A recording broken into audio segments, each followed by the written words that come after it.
잠시 후 행복한 아침에서는 국민의 공분을 산 사건, 사고를 들여다보는 분노 유발자들 준비되어 있고요. 네, 그리고 똘똘한 자산 관리 비법, 머니 이어집니다. 저희는 광고 후에 다시 돌아올게요.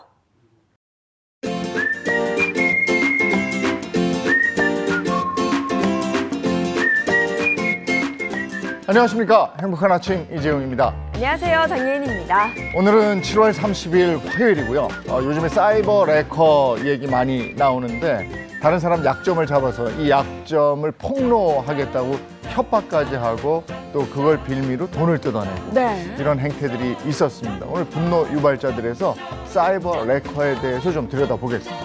그리고 만약 내 자녀가 이렇게 나온다면 어떻게 하시겠어요? 잠시 후 머니에서는 딸이 빚이 있는 남자친구랑 결혼한다고 합니다. 어떻게 할까요? 라는 사연 보내주셨습니다. 잠시 후에 살펴보도록 하겠고요. 화요일의 행복한 아침 본격적으로 시작합니다.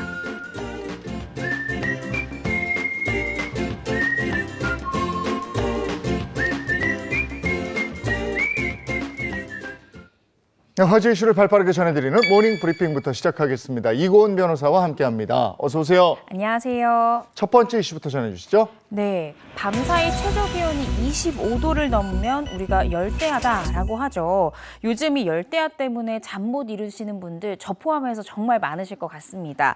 올 여름 들어 열대야 일수가요 이미 8위를 넘어섰습니다. 이 수치는요 최악의 여름 중 하나로 꼽히는 1994년 이후 30년 만의 일입니다. 올해는 한 6월 초부터 열대야가 찾아왔던 것 같은데요? 네, 그렇습니다. 올해 첫 열대야는요, 지난달 10일 이 강릉에서 처음 나타났습니다. 지난해에 비교해봤을 때 6일이나 빠르게 열대야가 찾아온 건데요. 어제 기상자료 개방 포털이 공개한 자료에 따르면 이 올해 6월 1일부터 7월 28일 열대야 일수는 7.1일로 1994년 8월 6일 이후에 30년 만에 최다 기록을 경신했습니다.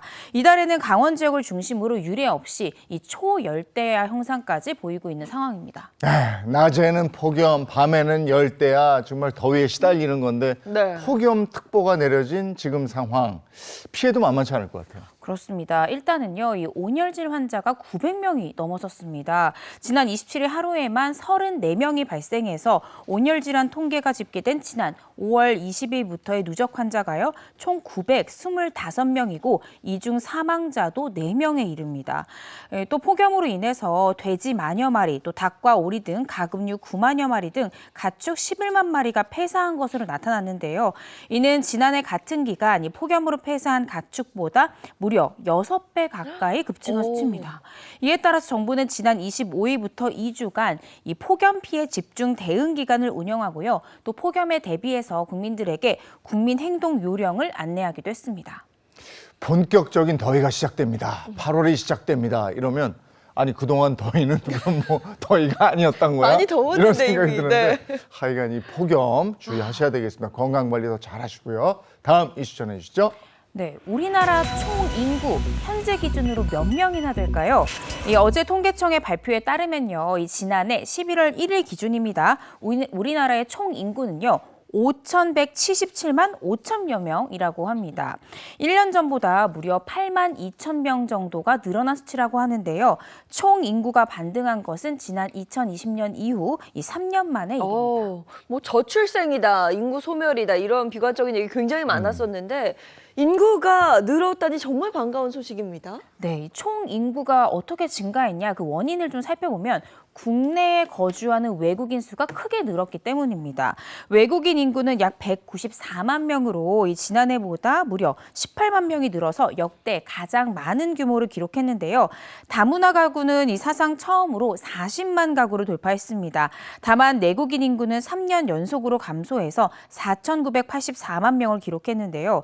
이 통계청에 따르면 2021년부터 내국인은 이 자연 감소가 이루어지는 반면에 외국인은 지난해 큰 폭으로 늘어났다라면서 이 외국인이 늘어난 것이 총 인구 증가에 영향을 미쳤다 이렇게 분석했습니다. 네, 이게 외국인 증가의 영향이긴 하지만 그래도 총 인구가 늘어났다. 근데 그것도 따져봐야죠. 총 인구 중에서 우리가 경제 인구라고 얘기를 하죠. 네. 그게 어느 정도나 되는 거예요? 이 생산 가능 인구라고 분류가 되는데요. 나이로 좀 따져보면 15세에서 64세 사이의 이 인구를 생산 연령 인구라고 합니다. 1년 전보다 14만 명이 줄어들었습니다. 지금 현재 약 3,655만 명으로 집계되고 있는데요. 전체 인구에서 차지하는 비중도 70.6%로 2015년 이후 가장 낮은 수치를 보이고 있습니다. 유소년 인구는 24만 명이 줄어든 562만 명으로 역대 최소 수준을 기록한 반면 이 65세 이상 고령 인구는요 961만 명을 기록하면서 관련 통계 작성 이후 가장 많았습니다. 이렇게 되면 이 생산 연령 인구 100명당 약 26명의 이 고령 인구를 부양해야 되는 그런 상황에 처했습니다. 이게 수치로 보면 더 와닿거든요. 그러니까 저출생이라든가 인구 감소 문제는 지속적으로 관리를 해야 되는 문제죠. 네. 자, 다음 이슈 전해 주십시오. 네, 앞차와의 거리를 유지하면서 일정한 속도로 운전자가 설정한 속도로 주행하도록 돕는 이 운전 보조 기능을 어댑티브 크루즈 컨트롤, 즉 ACC라고 하는데요. 많은 분들이 크루즈 기능이다 이렇게 알고 계실 것 같습니다. 네, 편리함 때문에 이용하시는 분들 많으실 텐데 좀 주의를 하셔야 될 것 같습니다. 왜냐면요, 이 지난해 여름철 전국 고속도로에서 발생한 교통사고 내용을 분석해 보니까 상당 건수가 이 ACC 기능 때문에 발생한 것으로 그렇게 분석되고 있습니다. 아니 저도 장거리 운전할 때는 네. 이 기능을 자주 사용을 하거든요. 편한데. 편리해서 사용을 하는 건데 교통사고 원인으로 지목된다니 이게 어떻게 된 일일까요? 네, 이 도로교통공단에서 분석을 해보니까요. 지난해 여름 휴가철 고속도로에서 발생한 이 교통사고가 896건, 사망자와 부상자 수도 보니까 각각 28명과 2,030명 정도로 집계가 됐습니다. 이는 3년 전보다 이 사고 건수와 부상자 수가 이 41.8%, 또 43.3%가 증가한 수치인데요. 교통사고 발생 요인 1위는 바로 안전운전 의무 불이행이었습니다. 공단은 특히나 이 ACC 기능에 지나치게 의존할 경우에 전방 주시를 소홀히 할 가능성이 크다라는 이유로 이 기능을 사고 증가의 원인으로 꼽았습니다. 네. ACC는요, 이 비나 눈, 안개 등 이 악천 후에서는 카메라와 이 센서가 정상적으로 작동하지 않거나 제동거리가 늘어나서 안전을 보장하기가 어려운 문제가 있고요. 뿐만 아니라 이 탑승자가 굉장히 많게 되면 전체적인 무게가 증가하지 않습니까? 이런 상황에서 내리막길이나 굽이길을 갈 경우에는 사고의 위험도 커질 수 있어서 운전자에게 각별한 주의가 필요한 그런 기능입니다. 편리하긴 하지만 거기에만 전적으로 의존하지 말고 내가 똑바로 주시하는 운전 습관을 길러야 되겠어요. 네. 그리고 그거 해놔도 자꾸 그 핸들을 잡아라 이렇게 경고등 울리고 그러니까 맞아요. 잡아야 돼요. 그거 네. 무시하지 마시고 잡으면 되잖아. 예. 자, 다음 이슈요. 네, 심장질환과 이 폐암 관련 수술을 하는 흉부외과 수련 전공의가요. 이 전국 병원에 단 12명만 남은 것으로 집계가 되고 있습니다. 야. 전공의 집단사직 영향으로 한 해에 20명에서 30명 정도 근근히 이어오던 가운데 이 전문의 배출이요. 내년에 이 흉부외과에 대해서는 한 자릿수로 떨어질 것으로 예상이 되고 있습니다. 아니 지금 저희가 깜짝 네. 놀랐잖아요. 안 그래도 흉부외과가 뭐 기피과 중에 기피과다 이런 오명이 있기도 한데 이러다가 정말 수술받기가 하늘의 별 따기가 될 것 같아요. 그러니까요. 기피과인데 가장 중요한 과이기도 하죠. 이 흉부외과가 그동안 이 낮은 건강보험 보상과 또 인력 부족 문제 등으로 전공의 지원자가 꾸준히 줄고 있던 과였습니다. 이 대한심장혈관 흉부외과 학회에서는요. 지난 24일에서 26일 전국 수련병원 전공의 사직 현황을 집계해 보니까 지난 3월부터 수련을 받았어야 했던 107명 가운데 11.2%인 12명만 이 현장으로 복귀해서 근무 중인 것으로 그렇게 집계가 됐습니다. 학회는요. 의정 갈등과 이 전공의 사직 결과로 지역 필수 의료에서 흉부외과 역할이 소멸되고 있고 앞으로 이 지역 필수 의료 시스템은 향후 작동을 못할 것이다라고 전하면서 정부에 이 전공의 복귀 대책 마련을 촉구하기도 했습니다. 아유, 저게 봉합될 기미나 안 보이고 정말 큰일입니다. 계속 걱정스러운 의료계 소식만 전해지고 그렇습니다. 자, 여기까지 하죠. 이고은 변호사와 함께했습니다. 고맙습니다. 고맙습니다.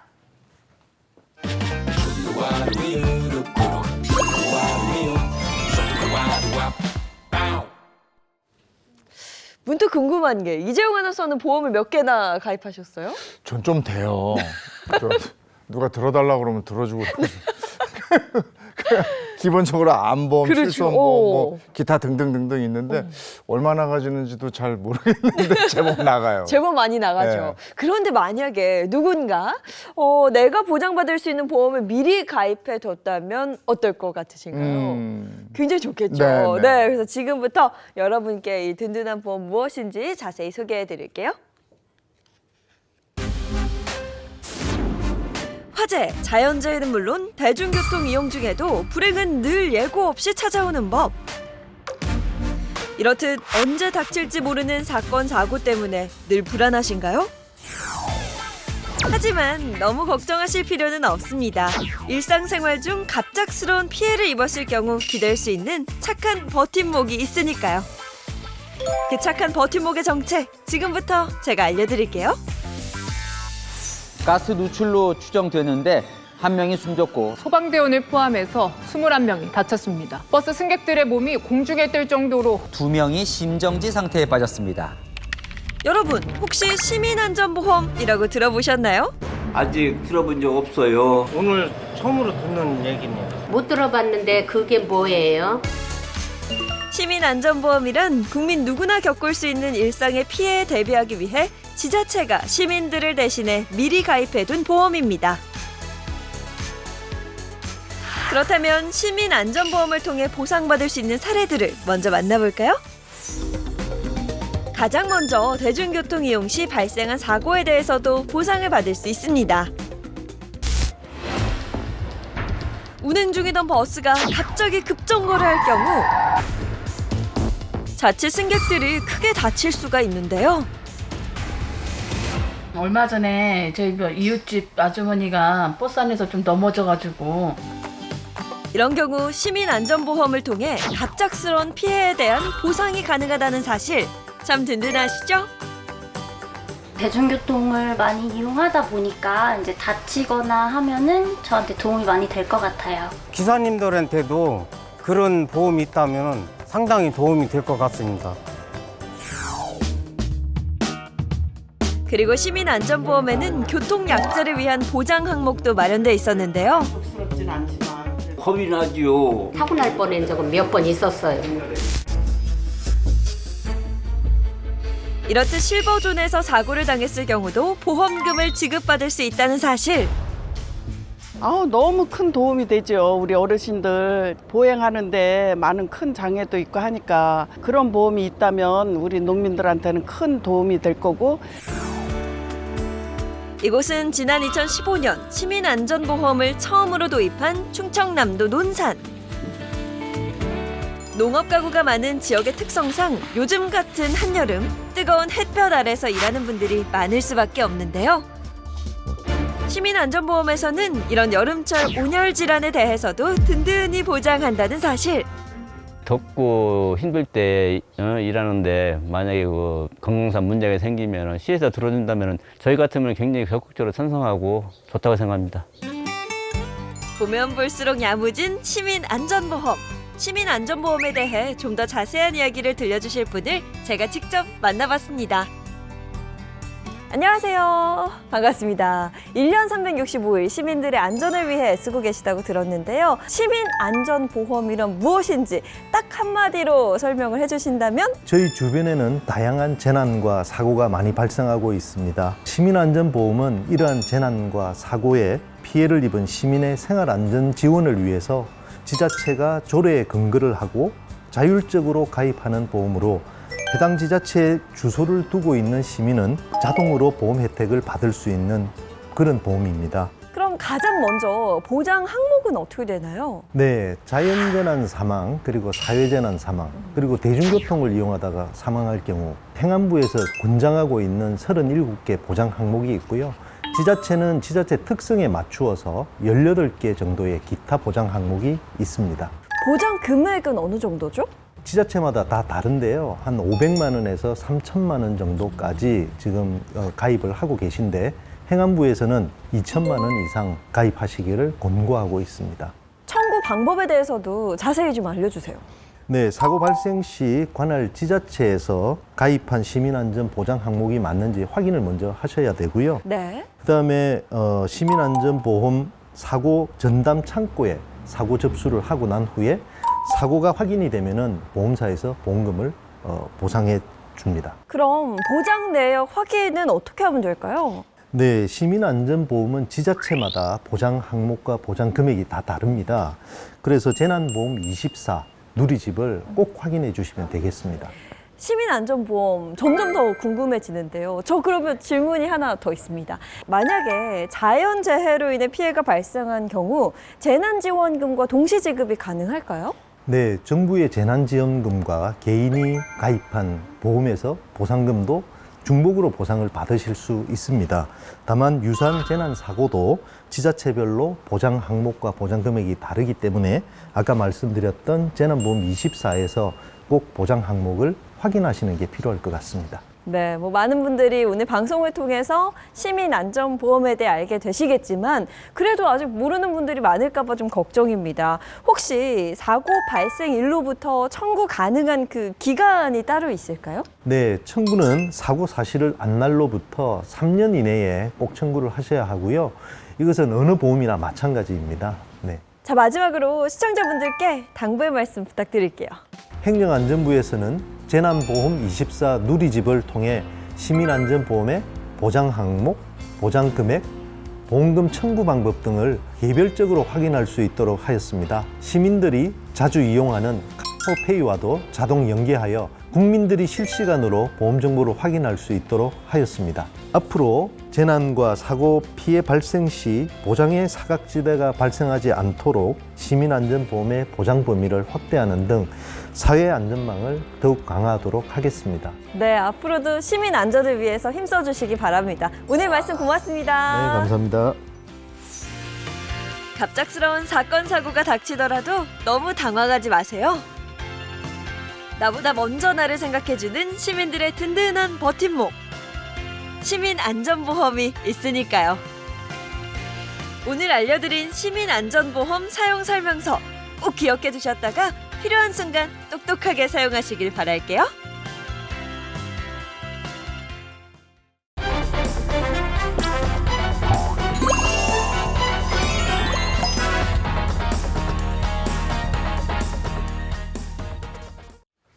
네, 전 남자친구에게 폭행당하고 협박당하고 공갈당하고 쯔양 사건에 대한 얘기 많이 들으셨을 텐데 네. 4년 동안 이게 이루어졌는데 얘기를 못하다가 쯔양이 얘기를 했어요. 근데 본인의 의지로 한 게 아니고 그렇게 여건이 조성이 된 거였잖아요. 네, 맞습니다. 일부 너튜버들이 과거를 폭로하지 않는 대가로 쯔양 측으로부터 뒷돈을 받아갔다라는 의혹이 제기되면서 이 사건이 세상 밖으로 나오게 됐습니다. 네, 근데 이게 알려진 게 이슈 너튜버 구제혁의 휴대전화성 녹음 파일이 공개가 됐기 때문이죠. 그렇습니다. 한 너튜브 채널에서요. 일명 사이버레카 연합이라고 불리는 이 너튜브들이 이 과거사를 빌미로 쯔양을 협박하고 어떤 금전을 갈취하자라는 대화가 녹음된 녹취 파일이 공개가 됐는데요. 이 구제혁과 이 정국진이라는 이 두 유튜버가 쯔양의 약점을 알고 있으니까 이를 빌미로 돈을 좀 뜯어내자 이렇게 모의하는 대화가 오고 간 정황이 이 녹음 파일로 공개가 됐습니다. 이 파일이 공개되면서 이 전 남자친구, 쯔양의 전 남자친구가 그간 이 쯔양이라는 사람에 대해서 폭행, 협박 이런 것들을 이제 일삼았다라는 정말이 다 드러나게 된 겁니다. 이 때문에 지난 26일 이 구제혁과 정국진이라는 유튜버 결국 구속되고 말았습니다. 이번 사건을 빌미로 해서 이 사이버 거의 이 협박범 네네. 이럴 정도로 다른 사람 약점 잡아서 이거 폭로하겠다고 협박하고 또 돈 뜯어내고 이런 사람들에 대한 분노가 있습니다. 오늘 그 얘기를 좀 하려고 하는데 분노 유발자 공개해 주시죠. 네, 오늘의 분노 유발자입니다. 타인의 약점을 이용한 돈벌이, 사이버 레카입니다. 그런데 저는 조금 놀랐던 게요. 이 구제혁, 전국진, 카라큘라 이 사람들이 평소에 사적 제재하고 정의의 사도 이렇게 자처하는 그런 너튜브들이었었잖아요. 그래서 사실은 많은 국민들이 공분하고 계신 게 바로 그 포인트라고 할 수 있습니다. 이 화제 속 인물을 찾아가서 사적 제재를 하면서 유명세를 탔던 이 구제혁, 또 이 허위 사실을 감별해주겠다라면서 유명인들을 저격했던 정국진, 또 이 사회적 약자 편에 서서 싸우는 모습으로 많은 유명세도 얻었고 또 이제 후원도 받았던 이 카라큘라, 이 모두의 앞에서는 정의를 부르짖었으면서 또 다른 곳에서는 타인의 약점을 이용해서 돈을 받기도 했다라고 스스로 고백하는 카라큘라의 영상까지 올라오기도 했습니다. 우선 구제혁과 정국진 대화가 이제 공개가 됐다고 하는데요. 이 둘 간의 대화 녹음부터 한번 보시죠. 이번 거는 저 터뜨리면 찌양 은퇴해야 돼. 금전적인 이득을 취하게 나왔잖아요. 찌양이 지금 번 돈이 있으니까 어느 정도는 굉장히 챙겨줄 것 같은데.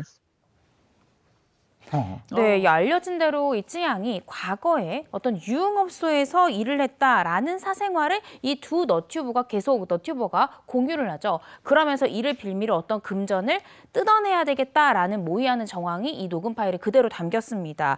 결국 찌양 측은요, 구제혁이 협박을 해서 내가 용역의 대가가 아니라 협박에 못 이겨서 나는 5,500만 원이라는 거금을 건네게 됐다라는 것이 찌양 측의 주장인데요. 하지만 구제혁은 그런 사실 없다. 나 부끄러운 돈 받은 적 없다. 이렇게 주장하고 있고 리스크 관리 용역에 대한 대가였고 이 용역을 먼저 원했던 것도 찌양 측이었다라는 것이 이 구제혁의 주장입니다. 그러면서 나는 이 요청에 따라서 어쩔 수 없이 이 용역 계약을 내가 수행할 수밖에 없었다라는 것이 구제혁 측의 입장입니다.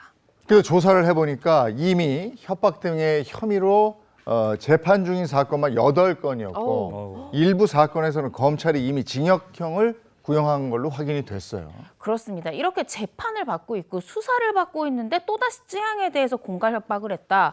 이거에 대해서 아마 검찰도 그렇지만 법원에서도 굉장히 위험하다. 재범 가능성이 굉장히 높다라고 평가하지 않을까 싶습니다. 구제혁은요, 지난 7월부터 올해 2월까지 이 너튜브 채널 등을 통해서 허위 발언 등으로 다수의 피해자를 발생시켰고요. 이 피해자들의 명예를 훼손했다라면서 5차례나 불구속 기소가 됐습니다. 그런데 그러던 중에 찌양에 대한 공갈 사건까지 수면 위로 오르면서 결국 지난 26일 구속되고 말았습니다. 네, 그리고 이 상황에서 너튜브에서는 이들에 대한 수익화 중지 조치를 내렸다고 합니다. 그렇습니다. 이 너튜브가 좀 선제적으로 발빠르게 조치를 취했는데요. 네. 이 너튜브 같은 경우에는 타인에게 악의적으로 해를 입히려고 하는 경우, 또 이 학대나 폭력에 가담하거나 잔혹성을 보이거나 또 사기 또는 기만 행위에 참여해서 실질적으로 피해자들에게 해를 가한 경우 이 부적절한 행위를 한 크리에이터들에게 이 수익 중단 조치 등 이 불이익한 조치를 취할 수 있습니다. 근데 이번에 이 너튜브에서도 좀 즉각적으로 선제적으로 이런 조치를 취한 것 같습니다. 근데 궁금한 게요. 네.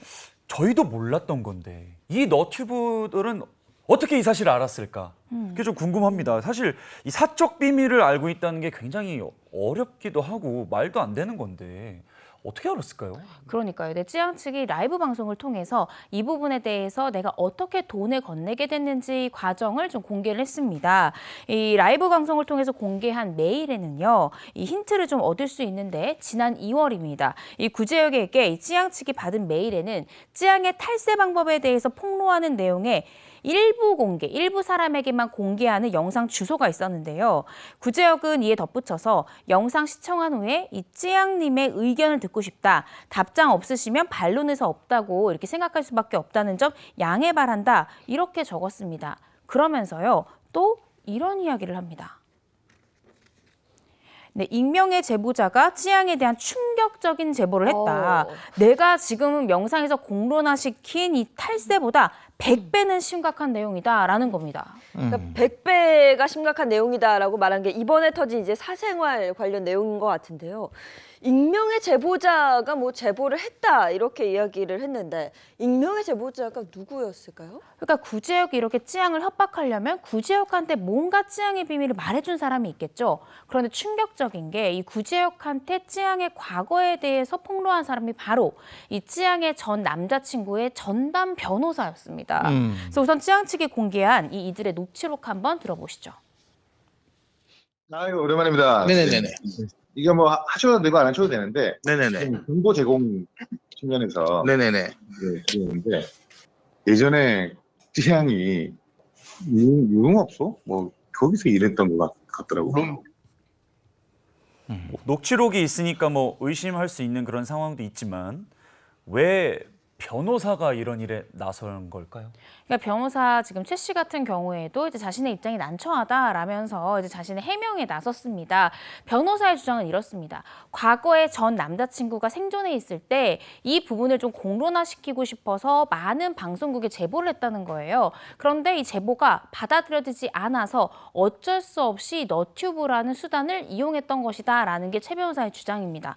근데 반해서 이 찌양 측은 뭐라고 얘기하냐?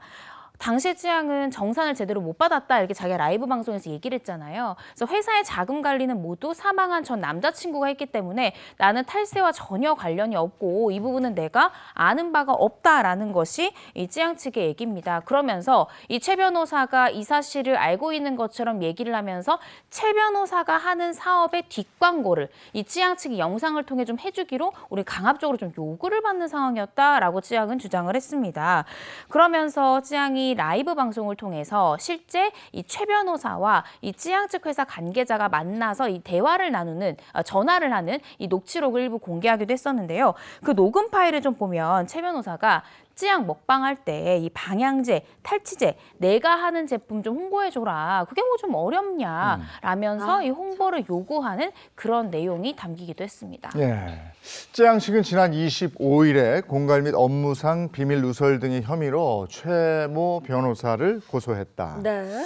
앞으로 이건 뭐 상황을 좀 더 지켜봐야 되겠네요. 네, 좀 더 지켜봐야 될 것 같고요. 그리고 카라큘라는 구제역을 부추기는 듯한 그 통화 내용이 공개되면서 또 비난을 듣게 됐습니다. 카라큘라는 그동안 공백을 굉장히 강하게 결백을 주장을 했었는데요. 결국에는 여론의 비난이 거세지고 구독자가 줄어들면서 결국 찌양에게 사과 영상을 올렸고요. 22일에는 은퇴를 선언했습니다. 관련 영상 한번 보시죠. 저는 결코 찌양님을 협박하여 돈을 갈취한 사실이 없습니다. 제가 여러분들께 솔직하게 말씀드리지 못하고 숨겨왔던 사실은 현재 사기 등으로 구속되어 있는 수투라는 자로부터 금품을 받은 것입니다. 3천만 원을 받아 개인적인 용도로 사용한 사실이 있습니다. 정말 죄송합니다. 사실 카라큘라는 약자의 편이라는 이미지가 굉장히 강해서 저도 처음에 굉장히 놀랐었거든요. 그래서 스투라는 사람에게 금품을 받았지만 어쨌든 찌양에게 협박은 사실이 아니다라고 이렇게 말을 했습니다. 어떻게 생각하시죠? 그러니까 지금 이제 카라큘라의 주장은 이겁니다. 내가 일부 잘못한 부분은 내가 자백을 하지만 찌양 부분에 대해서는 내가 구제역이나 전국진과 구체적으로 협박이나 공갈에 대해서 내가 구체적으로 공모하거나 아니면 어떤 가담 행위가 있는 것은 절대 아니다. 그래서 이 찌양 측의 부분까지도 나에게 책임을 묻는 부분은 좀 억울하다라는 겁니다. 실제 지금 수사를 좀 해봐야 되긴 하겠지만 만약에 카라큘라가 단순히 어떤 조언을 준 정도에 불과하고 뭐 어떤 찌양에게 구체적으로 얼마를 제시해라, 어떤 방법을 해라 이런 구체적인 공모 정황이 드러나지 않는다라고 하면 현재 구제역과 또 전국진이 받고 있는 찌양에 대한 공갈 협박 혐의에 대해서 공범으로 인정되기는 조금 어려운 그런 상황인 것 같습니다. 이 부분에 대해서 카라큘라는 성실하게 조사에 임한다라고 했으니까요. 수사기관의 수사 결과를 좀 지켜봐야 될 것 같습니다. 결과적으로 이들에 대한 수익 창출이 이제 중지가 됐고 네. 일부는 구속이 됐고 일부는 계속해서 조사가 이루어지는 상황인데 처벌 수위는 어떻게 됩니까? 이게 사실은 가장 중요한 게 허위사실적시 명예훼손이잖아요. 근데 많은 분들이 명예훼손죄 별거 아니다, 형량 약하다. 라고 말씀하시는데 실제가 그렇습니다. 저도 검찰에서 명예훼손죄로 수사를 해봐도 대부분 벌금형에 그치는 게 많거든요. 그러니까 이 피해자들은 뭐 국가에 얼마 가해자가 벌금 내는 것만으로 이 피해 회복이 된다고 보기가 어렵겠죠. 근데 구제역 같은 경우에는 지금 현재 공갈 혐의도 받고 있습니다. 찌양에 대해서 5,500만 원을 갈취했다라는 혐의도 받고 있고 찌양 측이 아직까지 합의를 해주지 않은 것 같은데요. 미합의, 미변제 5,500만 원 공갈 혐의, 실형이 선고될 수 있는 큰 범죄입니다. 네, 찌양 사건으로 인해서 뭐 이슈의 중심에 서긴 했지만 사이버 레카는 사실 계속해서 논란이었고 문제를 일으키고 있었습니다. 너튜버 이 나락 보관소는요, 20년 전 밀양 성폭행 사건의 가해자로 추정되는 인물들을 피해자 동의 없이 공개를 하면서 또 경찰의 수사를 받고 있고요. 탈덕수용소라는 너튜버가 또 있었는데 이 채널 같은 경우에는 장원영, 강다니엘 등 인기 그 K-팝 스타 아이돌에 대한 악의적인 비방 영상으로 2억 원대의 수익을 올려서 불구속 기소된 바 있습니다. 그런데 사이버 레커, 사이버 레커, 이 정확한 의미가 좀 궁금해요. 레커 자체가 견인차를 의미를 하잖아요. 교통사고 났을 때 가장 현장에 빠르게 오는 레커차죠. 그래서 요거를 좀 같이 이용을 해서 사이버 레커, 사회적 문제가 발생했을 때 가장 신속하고 빠르게 이 관련 자료를 만드는 사람들을 일컫는 말입니다. 견인차는 문제를 해결하려고 오잖아요. 근데 이 사이버 레커의 문제는 문제를 오히려 더 혼란스럽고 가중시킨다라는 점이 문제점으로 짚히고 있습니다. 이 조회수 경쟁이 되다 보니까 사실 검증 없이 방송하는 경우가 많죠. 이래서 마치 허위 사실이 사실로 오인하는 시청자들이나 구독자가 발생할 수밖에 없다는 문제점이 있고요. 제대로 된 정보를 전달하는 데 목적이 있는 것이 아니라 이 콘텐츠 제작에만 혈안이 되어 있는 경우가 많다는 것도 문제점 중에 하나로 지금 지적이 되고 있습니다. 그러다 보니까 때로는 증거를 조작하기도 하고요. 멀쩡한 증거를 이제 불리한 부분만 짜집기 하면서 이제 방송을 하는 경우도 있고요. 또 이 대중을 현혹하고 또 가해자를 고발한다라는 명목으로 2차 가해를 한다든지 하는 과정 속에서 정말 억울하게 허위사실 피해를 입고 억울하게 이제 논란의 중심에 서게 되는 그런 케이스도 발생할 수가 있습니다. 너튜버 중에 일부는 정말 조회수에 목숨을 걸더군요. 네. 조회수 올리려고 별짓을 다 하는데 어떻게 보면 이제 구독자 수, 조회수가 그들의 세력이 되고 이 세력을 이용해서 자기들이 뭔가를 할 수 있다 그렇죠. 이렇게 생각하고 실제로 뭔가가 되고 그러니까 이걸 통해서 협박하고 돈 뜯어내고 이런 게 가능해지는 거죠. 맞습니다. 실제로 전국진 씨의 사과 영상을 보다가 좀 충격적인 이야기를 들었었는데요. 레커 연합이라고 지칭되는 사람들과 만나서 술 한잔을 하다가 누구야 너 그만 좀 받아 먹어라 이런 얘기가 오고 갔다고 하더라고요.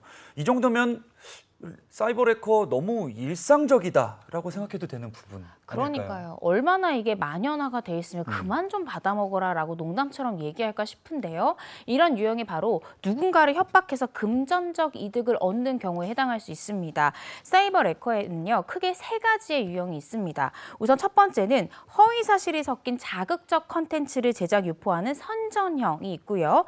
또 여기에 나쁜 놈을 엄단하겠다라면서 무분별하게 신상을 공개하는 사적 제재형이 있을 수 있고요. 마지막으로는 이 밀양 사건의 가해자 이 부분의 사적 제재형 같은 경우에 가장 이제 저희가 대표적인 예로 밀양 성폭행 사건의 가해자의 신상을 폭로했던 카라큘라가 대표적으로 이 2번째 유형에 해당이 될 것 같습니다. 그리고 이제 3번째 같은 경우엔 이번 찌양 사건처럼 돈을 주지 않으면 당신의 약점을 폭로할 거야라고 협박하는 유형이 3번째 유형입니다. 이 찌양 사건은 찌양이 워낙에 유명하니까 이제 굉장히 일파만파가 되고 있는데 네. 이게 유명인에게만 국한된 게 아니라고 그래요. 네, 그렇습니다. 너튜버 구독자 30만 명을 보유한 채널 운영자인 엄태웅 씨. 이 엄태웅 씨는 종합 격투기 선수 출신으로요. 전 현직 이 폭력 조직원들과 스파링 장면 등으로 굉장히 화제를 불러일으켰던 인물입니다. 일명 부산 돌려차기남이 구치소에 있었을 때 피해자에게 보복을 하겠다고 말하는 거를 들었다라고 인터뷰를 하면서 또 한 번 유명해졌습니다. 관련 인터뷰 한번 들어보시죠. 안에 있었을 때 나가서 피해자를 찾아가서 죽여버리겠다, 더 때려주겠다. 저한테 2주 동안 그렇게 하루도 빠짐없이 얘기를 했고요. 저도 알죠. 근데 어느 날 돌연히 구속이 됐더라고요. 맞아요. 그렇습니다. 예, 무슨 일이죠? 얼마 전에 이 마약에 취한 채로 길 가던 여성을 치어서 사망하게 했던 이 압구정 롤스로이스 사건 많은 분들이 기억하실 텐데요. 이 그 롤스로이스 차량의 차주죠. 그 가해자의 지인으로부터 이 관련 영상을 올리지 않겠다라면서 그 대가로 3억 원을 받았다라는 겁니다. 이에 엄태웅은 양심을 팔지 않겠습니다라는 제목으로 라이브 방송을 진행했고요. 이 혐의 사실에 대해서 인정을 했습니다. 이 해당 유튜버 같은 경우엔 영상에서 압구정 롤스로이스 사건의 가해자를 방송에서 저와 이 제 주변인이 언급하지 않는 것 조건으로 3억 원을 받았지만 이 돈을 주신 분이 돈을 다시 달라고 하면 저 그대로 다 드리겠습니다 라면서 경찰에 알릴 거고 또 피해자 오빠를 만나서 3억 원을 모두 주겠다 이렇게 밝혔는데요. 그러니까 이 영상의 주된 취지 자체가 만약 원치 않는다면 돈을 준 사람에게 나 돌려줄 의사도 있겠다 이런 것이 주된 취지였습니다. 이를 벌려놓고 이제 걸리니까 수습하려는 네. 그런 모습으로 보이는데 결국 구속됐고 형량이 어느 정도 나와요? 지금 엄태웅 같은 경우에는 3억 원을 갈취한 혐의를 받고 있죠. 현재 구속된 상황입니다. 공갈죄 같은 경우에 10년 이하의 징역형이 규정되어 있는데요. 지금 액수 자체가 3억 원에 달하기 때문에 만약에 이 피해자와 합의가 안 되고 미변제된 상태라고 하면 3년 이상의 유기징역형이 예상되는 그런 상황입니다. 다만 이제 문제가 뭐냐면 이런 피해를 입은 입었을 때 피해자들이 가해자가 뭐 법적 처벌을 받는 것과는 별개로 사실은 이 피해를 좀 보상을 받아야 되는데 피해를 금전적으로 배상받기 위해서는 또 돈을 들여서 변호사를 선임해서 민사소송을 통해서 피해를 보상받아야 된다라는 점에서 피해자를 2번 올리는 것이 아닌가라는 것이 문제점으로 좀 지적이 되고 있습니다. 한마디로 이게 잠깐 나쁜 짓을 하면 더 큰 수익을 받을 수 있는 사이버 레커들이니까 더 기승을 부리게 되는 것 같아요. 아니 이렇게 금전적인 손해, 명예훼손 뭐 요 정도가 아니고 이렇게 되면 사람의 생명까지도 앗아갈 수 있는 이게 네. 중범죄로 발전할 수 있거든요. 네. 그런 예가 있어요. 사이버 레커로 인해서 피해자가 세상을 떠난 사건이 있습니다. 네, 맞습니다. 지난 2022년 프로배구 선수 김인혁 씨와 1인 방송 진행자였죠. BJ 잼미 씨의 갑작스러운 사망 소식이 전해졌습니다. 그 사건의 배후로 일부 너튜버들이 또 지목이 됐다고요. 맞습니다. 사망한 피해자 2명은요. 평소에 악플과 루머에 정말 심각하게 시달렸다고 합니다. 일명 사이버 레커로 불리는 너튜버가 이 2사람과 관련된 악의적이고 허위의 내용으로 영상을 만들어서 올렸기 때문인데요.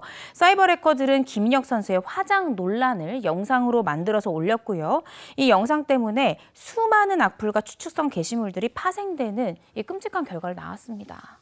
근데 운동선수면 경기력으로 이야기를 해주셔야지 왜 저렇게 외모로 상처 주는 말을 하는지 정말 모르겠습니다. 네, 그러니까요. 이래서 김인혁 선수가 SNS를 통해서 자신의 그런 심경을 밝혔었는데요.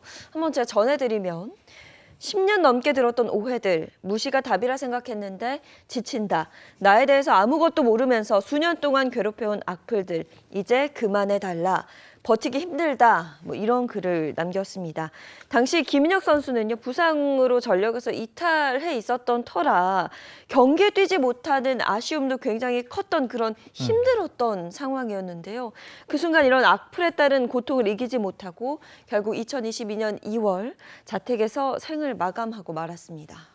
이 생전에 고인을 괴롭혔던 악플러들은 반성하지 않는 태도를 보였다고 하는데 이거 참 큰 문제네요. 맞습니다. 피해자가 아니다라고 밝혀도요.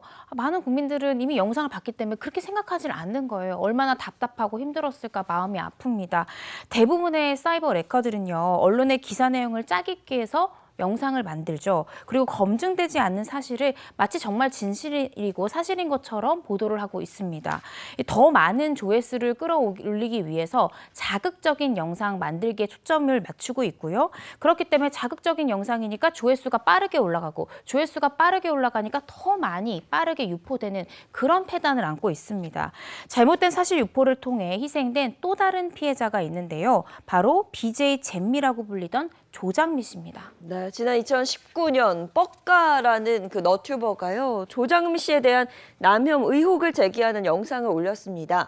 이 영상이 논란만을 짜집기 해서 만든 그 영상이었는데요. 이 영상으로 인해서 악의적인 댓글을 유도했고 그로 인해 고통을 호소하던 조장미 씨는 결국 사망하고 말았습니다. 한 사람의 명예를 훼손하고 죽음에까지 이르게 한 정말 악질 범죄라고 생각을 합니다. 처벌이 안 됐나요? 참 이게 좀 안타까운 부분이 결국은 이제 피해자들이 자신의 선택으로 사망한 거기 때문에 이 피해자 사망에 대한 직접적인 책임을 이 해당 유튜버에게 묻기는 좀 어려울 것 같습니다. 하지만 이 찌양 사건 때문에 이 사이버 레커들의 문제점이 수면 위로 올라왔죠. 그러면서 덩달아 이번 사건도 함께 거론되고 있는데요. 한 너튜브 채널을 통해서 BJ 잼미를 죽음으로 몰았던 이 너튜버 빽가의 처벌에 대한 청원이 진행 중이라고 합니다. 이 채널 운영자는요, 이 뻑가는 직접적인 살인을 저지르진 않았지만 여성 너튜버를 페미니스트로 프레임화해서 악플과 사이버 불링의 고통 속에 죽음으로 몰고 간 것은 간접살인이다라고 주장하기도 했는데요. 하지만 지금 이 부분에 대해서는 명예훼손죄로의 처벌은 가능할 수 있겠지만 사실은 이 피해자에 대한 이 죽음, 이 부분에 대한 직접 책임, 간접살인 이런 부분에 대한 형사처벌까지 물기는 좀 어려운 그런 상황입니다. 네, 실제로 지난해 대법원 이 사법영감에 따르면요. 사이버 명예훼손에 관해 1심에서 징역형 실형이 선고된 경우는 101건으로 집행유예 절반에도 미치지 못했고요. 2022년 집행유예가 실형의 2배 이상이었다고 합니다. 강력한 처벌이 필요하다, 절실하다 좀 이런 생각이 좀 듭니다. 어제 검찰총장이 이 사이버 레커 범죄에 대한 엄단을 지시를 했는데 이런 맥락에서 나온 거겠죠. 그렇습니다. 과거에는 이렇게 한 사람을 저격하는 영상의 목적 자체가 그 개인에 대한 비방 이런 게 주를 이뤘다고 하면 요즘에는 수익 창출, 조회수를 올리기 위한 목적으로 이런 영상들이 제작되는 경우가 많다는 것이 문제인 것 같습니다. 결국에 명예훼손죄로 이 피해자가 고소를 한다고 해도 통상 이 너튜브 채널 자체가 이 회사가 외국에 있잖아요. 그러니까 이 가해자의 신상을 특정하는 데만 해도 수사기간은 굉장히 오랜 시간을 수사해야 되고 길게는 2년까지도 기소되는 데 시간이 걸리는 그런 상황입니다. 근데 2년 동안 이미 이 피해자의 명예에 대한 거는 훼손될 만큼 훼손됐기 때문에 2년 뒤에 정정보도가 된다고 해서 이 명예가 돌아오는 건 아니겠죠. 그래서 이 문제를 근본적으로 해결하기 위해서는 이러한 너튜버들에 대해서 수익 창출이 됐을 경우에 이 수익의 범죄 수익을 환수를 철저히 하도록 정보통신망을 개정하는 것이 가장 이 사이버 레커에 대한 방지제의 가장 효과적인 예방책이 아닐까 생각이 듭니다. 그래서 이 수익 창출, 범죄 수익 환수 이 문제와 또 피해자에 대해서 피해를 좀 보전해 줄 수 있는 징벌적 손해배상 제도가 적극적으로 좀 도입이 되어야 될 것 같습니다. 네, 저도 어제 그 SNS를 통해서 알게 됐는데요. 관련해서 이고은 변호사가 그 공동 발의한 국민청원, 네. 그렇죠. 이게 사건이 굉장히 심각하다라는 걸 확실히 좀 알고 계시고 뭔가 달라져야 된다라는 걸 느끼셔서 한 행동인 것 같아요. 맞습니다. 그러니까 범죄수익 환수 규정은 있지만 실질적으로 명예훼손으로 저도 검사 생활할 때 범죄수익 환수를 실제한 적은 없었거든요. 네. 이거를 무조건 명문화시키고 해당 규정 밑에 항목을 둠으로써 필수적으로 수사기관에서 이렇게 너튜버들이 그 조회수로 올린 수익뿐만 아니라 이렇게 공갈 혐의로 받았던 수익까지도 원천적으로 환수하는 이런 철저한 환수 방안이 좀 지켜져야 된다는 취지에서 국민청원을 발의하게 됐습니다. 네, 많은 분들 관심 가져주시고 또 마음을 모아주셨으면 좋겠습니다. 자, 이고은 변호사 오늘도 좋은 말씀 고맙습니다.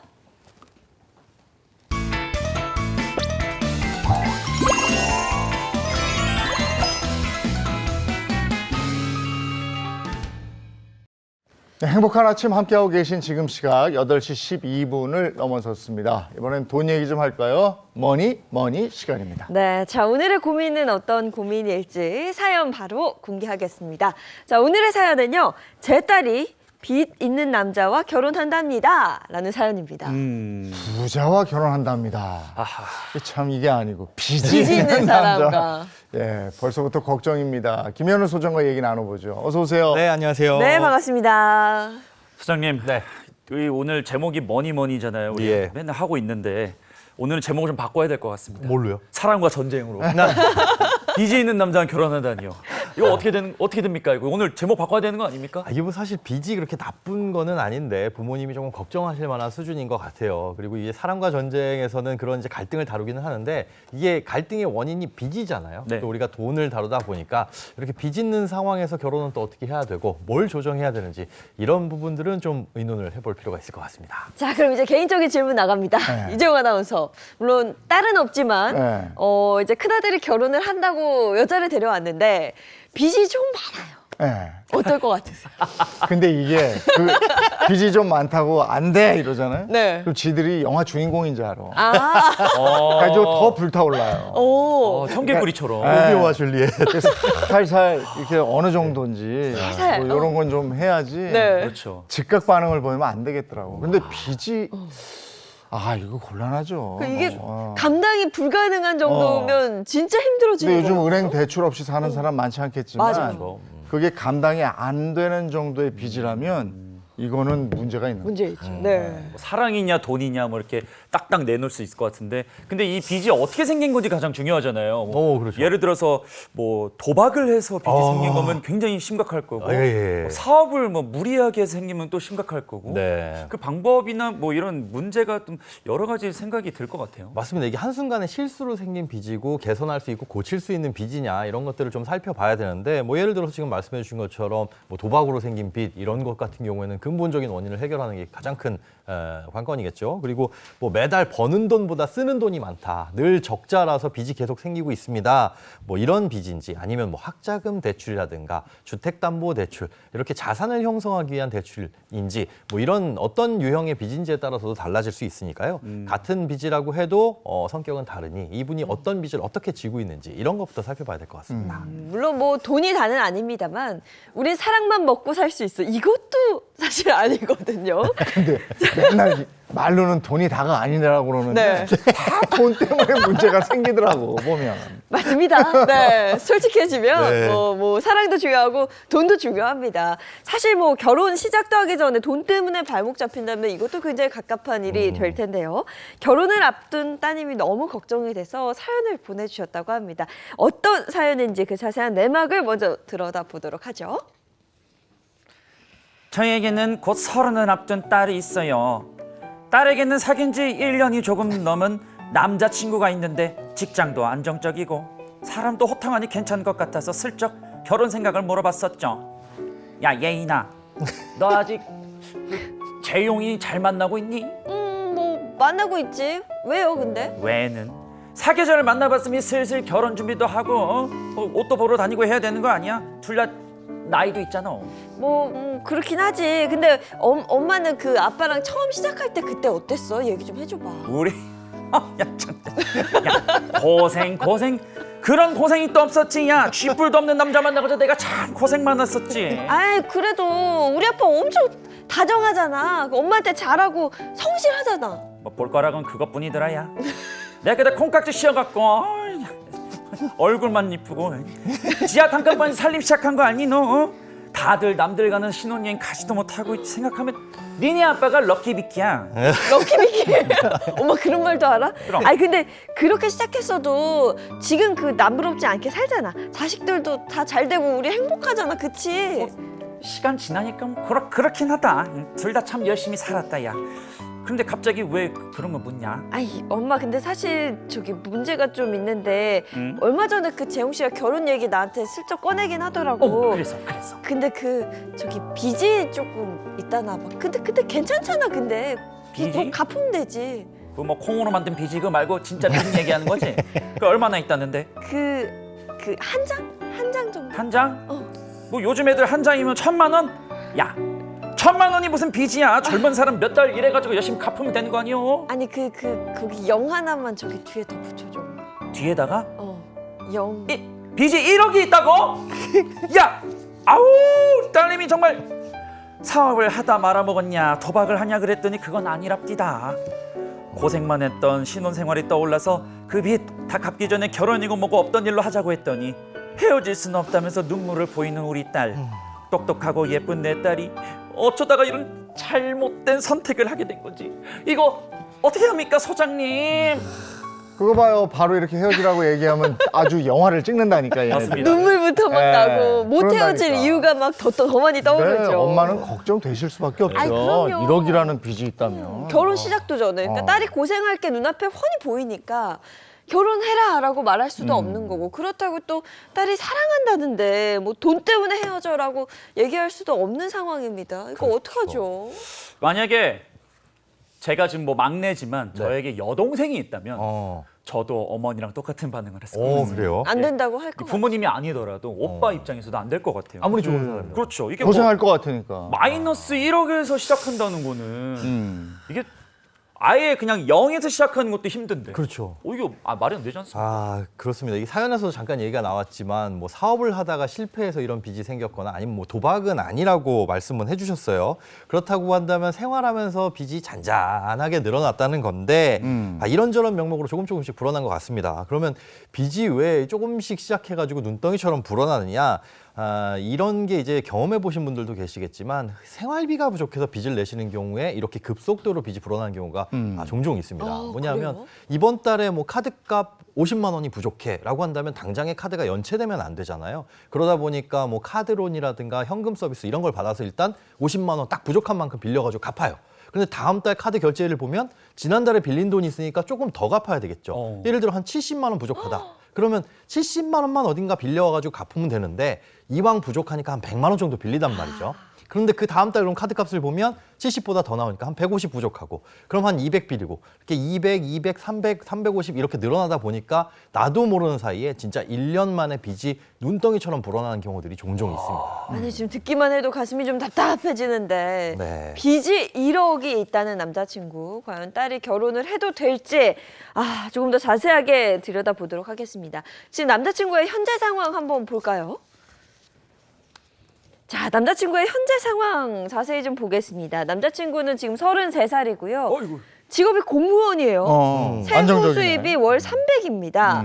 혼자 자취 중이라 거주비가 좀 나갈 것 같고요. 고정 지출을 먼저 보시면 차량 유지비가 월 15만 원, 식비가 월 50에서 60만 원, 또 휴대전화, 인터넷 10만 원, OTT 구독료 월 2만 원, 의류비가 10만 원에서 15만 원 정도 나가고 있고 이렇게 해서 고정적으로 나가는 비용이 월 한 100만 원 정도 된다고 정리할 수 있겠네요.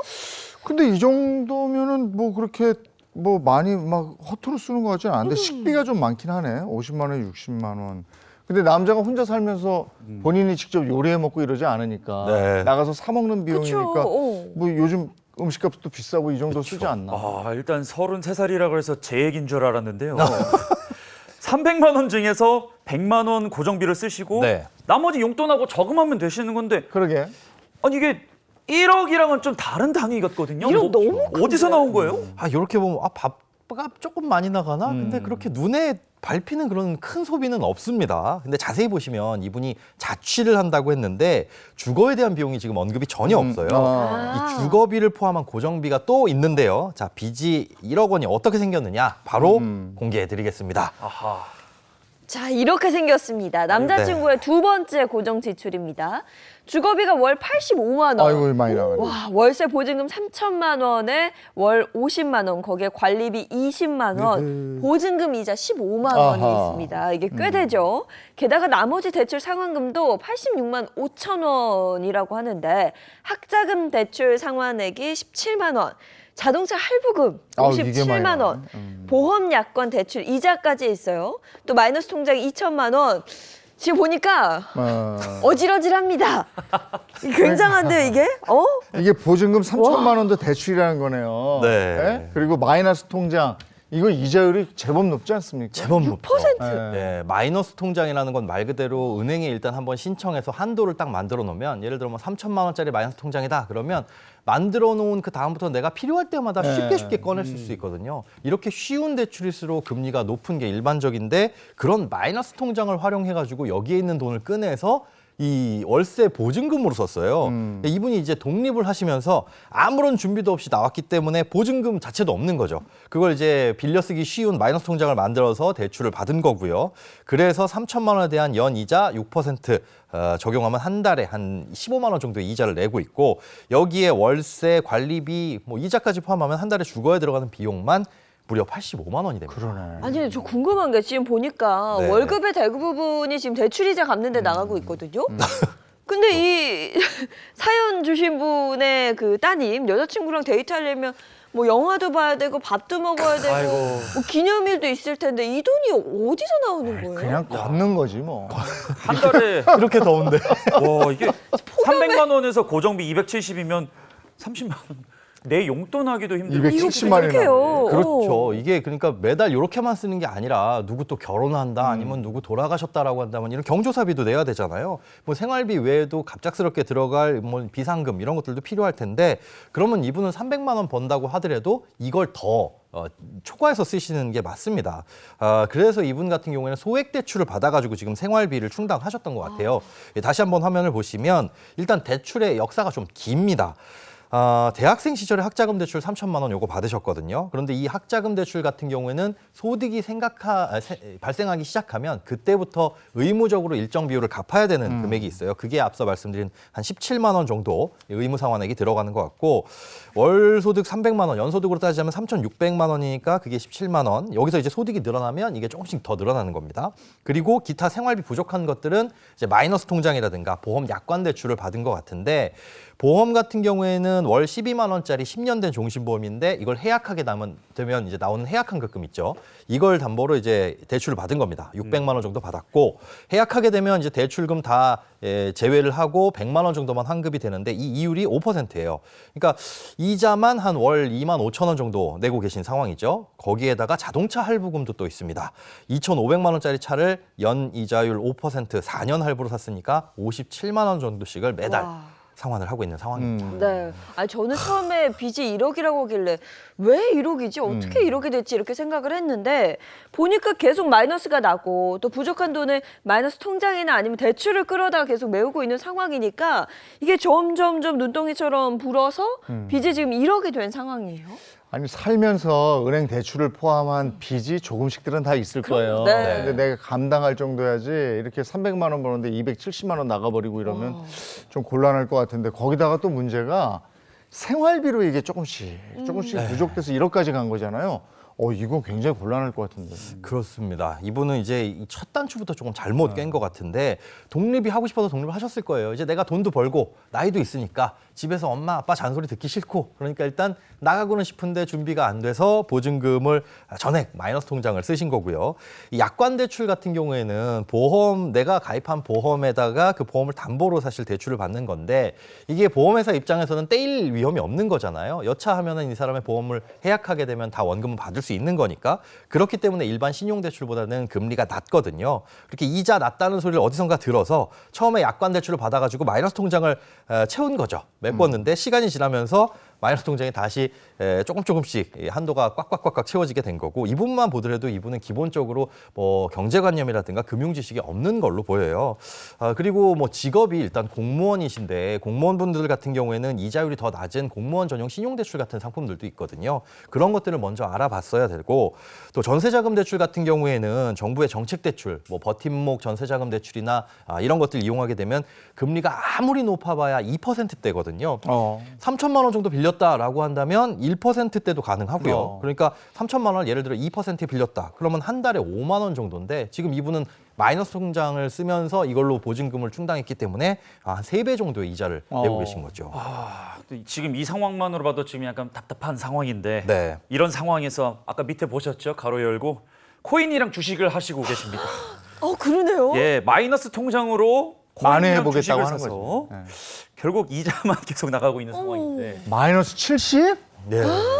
이거 어떻게 해요? 왜 하시는 거죠, 이거? 저는 이런 분들을 종종 뵀거든요. 그러니까 그 한창 코로나 시기에 자산 가치가 막 상승할 때 너도 나도 그때 벼락거지라는 말도 나왔었잖아요. 그러다 보니까 나 이렇게 가만히 있으면 안 되겠다. 이분도 이제 빚만 있으니까 급한 마음에 어디선가 또 마이너스 통장을 받아가지고 주식과 그다음에 알트코인이라고 하는 소위 말하는 잡코인 이런 것에 투자를 했다가 작년 초에 마이너스 70%를 기록했다고 해요. 그러니까 그 마이너스 70%를 찍으니까 이걸 이 소위 말하는 손절을 하는 타이밍도 이미 놓쳐버렸고 이걸 팔자니 너무 아깝고 그게 다 빚이니까 결국은 계속 붙들고 있는 상황. 우리 소위 말하는 물렸다라고 표현을 하죠. 그러니까 이분은 한 달 번 것이 그냥 이자로 계속 나가는 상황이다. 이렇게 보시면 될 것 같습니다. 아니 이게 진짜 너무 안타까워요.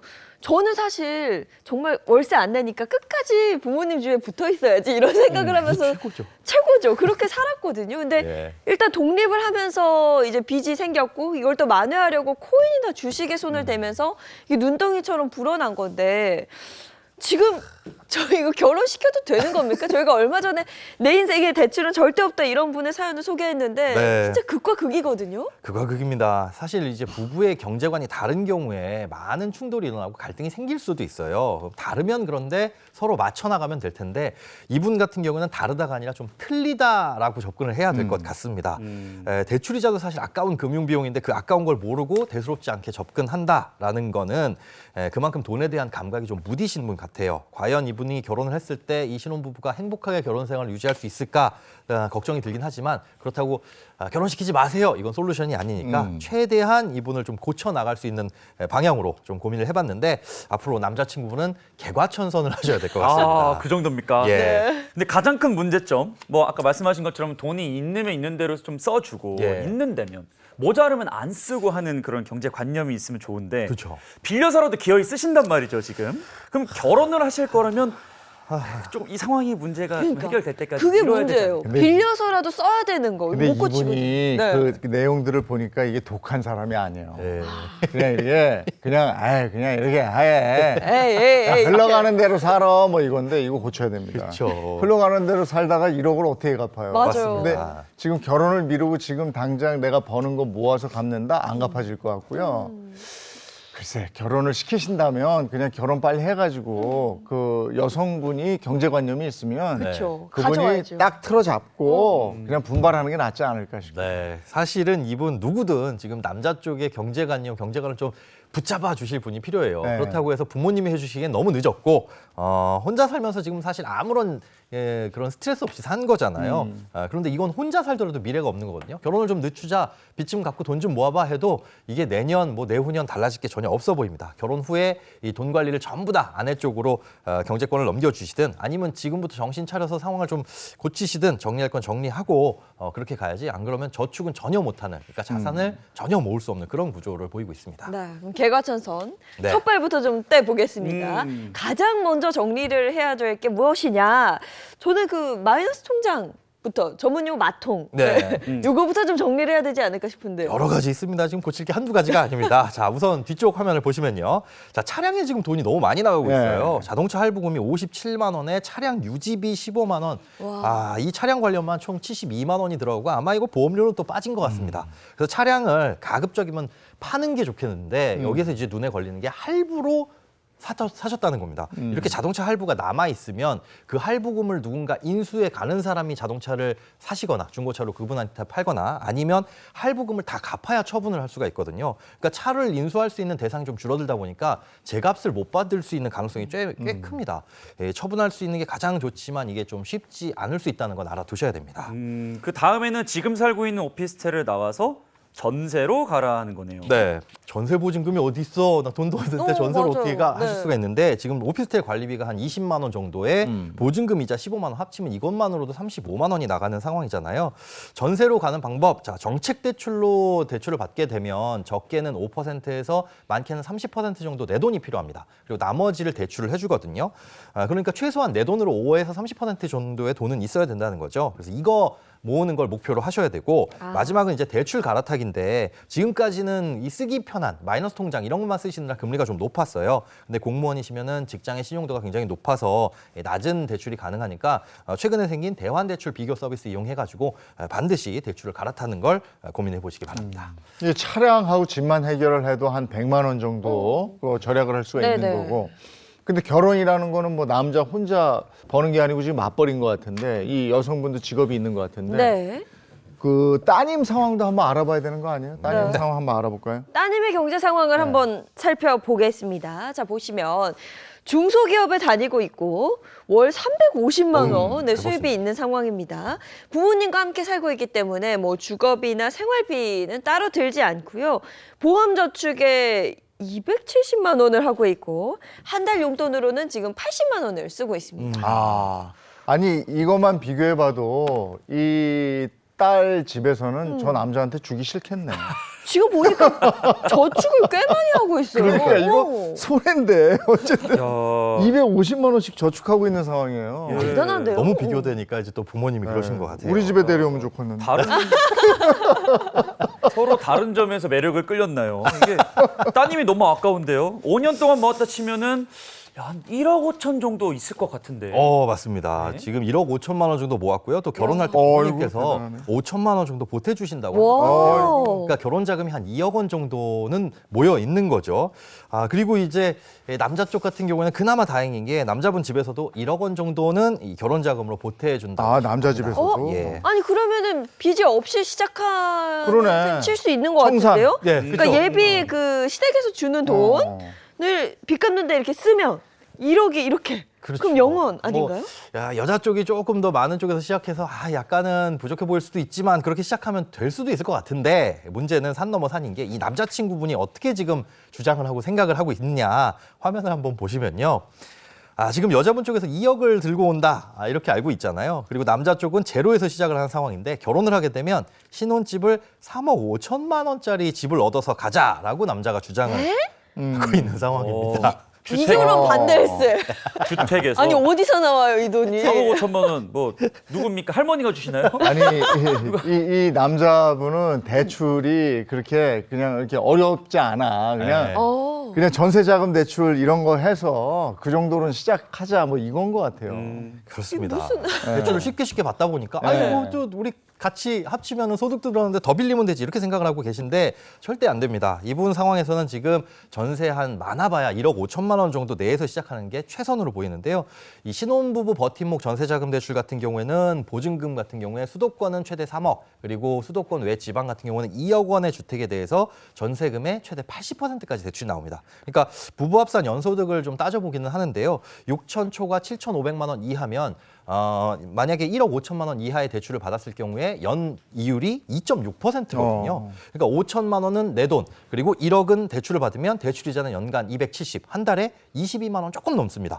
이렇게 해서 한 2년 동안 돈 바짝 모으고 전세 계약이 좀 끝나갈 때는 이거 다른 전세로 이사 갈까 집을 살까 아니면 조금 더 돈을 모을까 이런 판단을 계속 해볼 수가 있다는 거죠. 네, 이건 정말 철이 없다고 해야 될지 경제관념이 없다고 해야 될지 결혼하면 무조건 경제권 그 아내분한테 넘기셔야 돼요.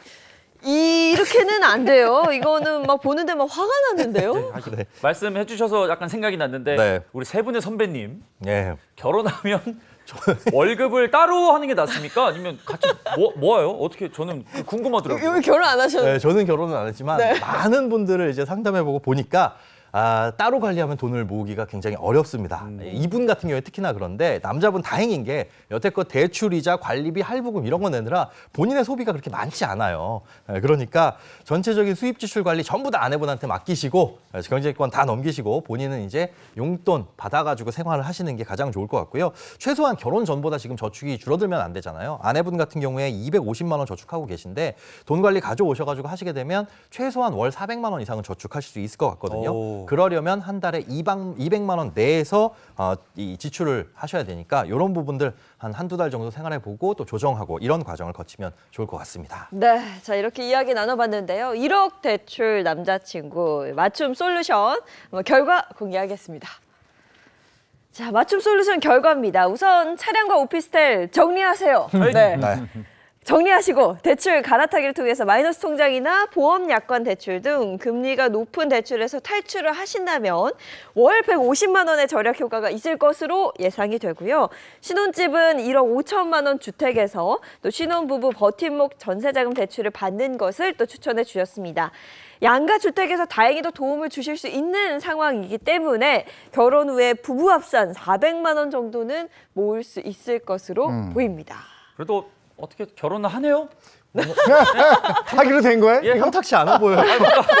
아니 된다면서요. 근데 뭐 이 남자분도 저랑 동갑인데 결혼 이렇게 하시네요. 마음이 좀 섭섭합니다. 예. 그래서 결국 중요한 거는 돈 공부가 가장 중요하다는 거. 그거네요. 뭐 사실 사람은 고쳐 쓰는 거 아니다. 그리고 경제관도 바뀌기 어려운데요. 이렇게 결혼을 앞두고 크게 바뀌지 않으면 진짜 결혼까지 무산될 수 있으니까 이번 기회에 개과천선하시기 바랍니다. 아이고 뭐 탐탁진 않으시겠지만 그거 뜯어 말리면 영화 찍습니다. 그러니까 그냥 집 팔자거니 잘 살기를 기원하실 수밖에 없겠네요. 여기까지 하겠습니다. 고맙습니다. 네, 고맙습니다. 자, 밤에는 열대야, 또 낮에는 폭염이 이어지고 있습니다. 오늘은 어떨까요? 마지원 기상캐스터 바로 나와주세요. 네, 상암동에 나와 있습니다. 낮 동안 쌓인 열기가 밤에도 식지 못하고 있습니다. 강원 동해안에는 초열대야 현상이 나타났는데요. 밤 최저 기온이 30도를 웃도는 겁니다. 폭염이 전국을 뒤덮고 있습니다. 고기압 2개가 우리나라를 열돔처럼 덮고 있기 때문인데요. 현재 폭염주의보보다 경보가 내려진 곳이 더 많습니다. 자세한 지역별 낮 기온 보겠습니다. 오늘 서울은 31도로 어제보다 더 덥겠고요. 강릉은 35도, 대구는 사람 체온은 36도 가까이 오릅니다. 네, 오늘 오후까지 경기와 강원에 가끔 비가 오겠고요. 양은 5에서 20mm로 많지 않겠습니다. 금요일에도 중북부 지역에 비 예보가 들어 있습니다. 영동에서는 초속 15m 안팎의 강풍이 예상되고요. 산간은 초속 20m로 더 강하게 불겠습니다. 안전사고에도 각별히 유의하시기 바랍니다. 네, 더위가 점점 기세를 올리고 있습니다. 통풍이 잘 되는 밝은 색의 옷 입어주시고요. 시원한 물이나 음료로 더위를 식히시기 바랍니다. 지금까지 날씨 전해드렸습니다. 아, 더운데 습도 높아서 말이죠. 그러니까요. 나가면 진짜 저 습식 사우나 같은 느낌 들어요. 어제 밤에는 바람은 좀 부는 것 같은데 그 바람이 워낙 뜨거웠고 네. 더워서요. 이럴 때 정말 짜증도 많이 나고 건강 상하기도 쉬운 것 같습니다. 이 더위 오늘 잘 피해서 밝은 색깔 옷 입으시는 것도 추천드리고요. 우산이나 양산 쓰시는 것도 좋을 것 같습니다. 좋은 하루 보내시고요. 저희는 내일 아침 7시 30분에 돌아올게요. 행복한 아침, 행복한 하루 되십시오. 고맙습니다. 고맙습니다.